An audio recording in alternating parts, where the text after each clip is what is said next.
कैसे हो बच्चों आप सब? Good morning. तो बच्चों आज हम 6th क्लास का लेसन नंबर 16 जिसका नाम है वन के मार्ग में, और जो सवैया है, सवैया मतलब जो श्लोक्स गाते हैं ना, जो लोग पूरी रामायण गाते हैं और उसमें श्लोक पढ़ते हैं तो उसको सवैये बोलते हैं बच्चों।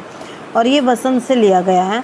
तो इसमें वन के मार्ग में जब सीता लक्ष्मण और राम चले जाते हैं वन में, तो उस टाइम जो कष्ट आते हैं, जो विघ्न आते हैं, उनके बारे में इन दोनों श्लोकों में बताया गया है। तो इसमें क्या बताया गया बच्चों कि सीता एक राजकुमारी है, वो किस तरह से वन में श्री राम जी के पतिव्रता धर्म को निभाने के लिए श्री राम जी के साथ कंटक वाले कांटों वाले जंगल में बिना पानी के बिना खाने के जा रही है और किस तरह वो दुखों को झेलती हुई जा रही है। तो इसका वर्णन इन वन के मार्ग में किया गया है। तो शुरू करते हैं बच्चों।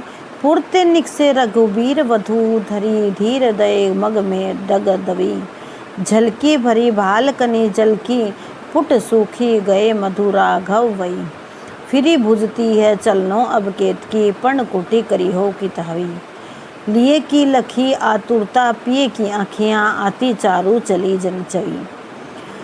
गांव से निकलते पूर्व अर्थात अपनी राजधानी से निकलते ही, अपने गांव से निकलते ही रघुवीर वधू श्री राम जी की पत्नी धीरज रखते हुए धीरे धीरे अपने दोनों पैरों को रख रही है।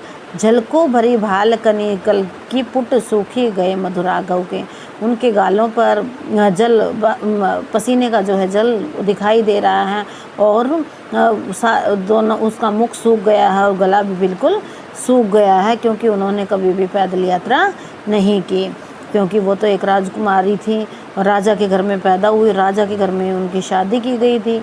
फिरी भुजती है चलनो अब केत की पूर्ण कटी करूँ के, तो फिर पूछती है कि हे श्री राम जी कहाँ कितना और हमें चलना पड़ेगा, हमारी पर्ण कुटी अर्थात घास फूस की बनी हुई कुटिया कहाँ पर है, हमें कहाँ बनानी है, हमें कितना और जाना है।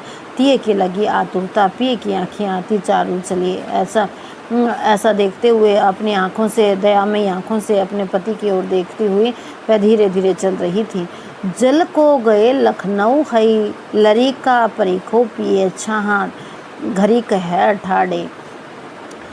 लक्ष्मण जी छोटे थे इसलिए जल लेने के लिए श्री लक्ष्मण जी ही गए, और वो दोनों बार बार जब कह रही थी सीता श्री राम से तो वो छाया में बैठ गए। श्री राम जी उनके सीता जी के अनुरोध करने पर छाया में बैठ गए। पोछी पसे उब्यारी को अपने पसीने को पोंछ लेते हैं और उपाय पाखी हूँ बुबरे ढाड़े और बार बार अपने चारों मुंह को पूछते हैं, और उन दोनों का मुंह जो है लाल हो गया है धूप की वजह से। तुलसी रघुबीर प्रिय आश्रम जानी के बैठी विलम्ब लो कंटक काढ़े। तुलसीदास जी कहते हैं रघुवीर जी अर्थात श्री राम जी अपनी प्रिय पत्नी को बार बार देख रहे हैं और उनके पैरों में देखते हैं कि उनके पैर और मुंह पूरा लाल है और बहुत कांटे लगे हुए हैं, तो वो उन कांटों को निकालने के लिए बैठ जाते हैं। जानकी नाह को नेह लखो पुल को तनोवारी विलोचन बाढ़ी। तो जानकी अपने पति के उस प्यार को देखकर एक करुणामय दृष्टि से अपने पति के प्यार को देख रही है, और उनके मन में बार बार अपने पति के लिए जो है शुभ भावनाएं ही पैदा हो रही हैं और उन्हें अपना कष्ट भी कम दिखाई दे रहा है। एक मर्यादा के लिए एक पति ने जो व्रत लिया था उसके लिए वह अपने पति के साथ वन में जा रही है और अपने पति की भावनाओं को बार बार याद कर रही है। तो बच्चों ये जो है दोहे दोनों आपको समझ आ गए होंगे। शुरुआत में बच्चों क्या लिखना है, व्याख्या से पहले भूमिका लिखेंगे कि जब श्री राम सीता और लक्ष्मण के साथ वन के मार्ग में जा रहे हैं तब सीता जी जो है परेशान हो जाती हैं, और ये दोनों दोहे श्री राम और सीता लक्ष्मण के ऊपर ही हैं। ये वसंत से लिए गए हैं और इस चैप्टर का नाम है वन के मार्ग में। तो बच्चों ये दोनों दोहे आपको समझ आ गए होंगे। Thank you. क्या